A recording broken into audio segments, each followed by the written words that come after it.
नमस्कार, मी मंगल पांढरे. आपण पाहत आहात द न्यूज प्लस. आता पाहूया ठळक बातम्या. झेडपी सीईओ कडून दिलेल्या खास अधिकाराचा व्हिडिओ कडून गैरवापर होत असल्याचे आले निदर्शनास. छत्रपती शिवाजी महाराजांच्या शिवराज्याभिषेक दिनी जय भोलेनाथ मित्र मंडळाच्या वतीने करण्यात आले रक्तदान शिबिराचे आयोजन.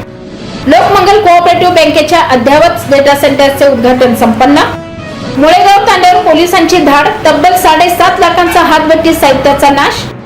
रिस्टर रोहिणी पारद यांचा पोस्टमॉर्टम रिपोर्ट आला असून त्यात गळफास घेऊन मृत्यू झाल्याचे स्पष्ट.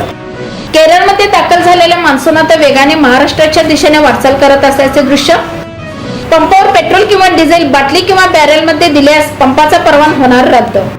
आणि संत श्रेष्ठ ज्ञानेश्वर महाराजांच्या आषाढी पालखी सोहळ्यासाठी मानाची बैलजोडी तयार. या बातमीपत्राचे प्रमुख प्रायोजक प्लॅटिनम मॉल इंद्रधनु सोलापूर. सोलापुरातील सर्वात प्रतिष्ठित इंद्रधनु सोसायटीचा नवीन भव्य कमर्शियल प्रोजेक्ट आता रेल्वे स्टेशनच्या अगदी शेजारी शहराच्या मध्यवर्ती ठिकाणी.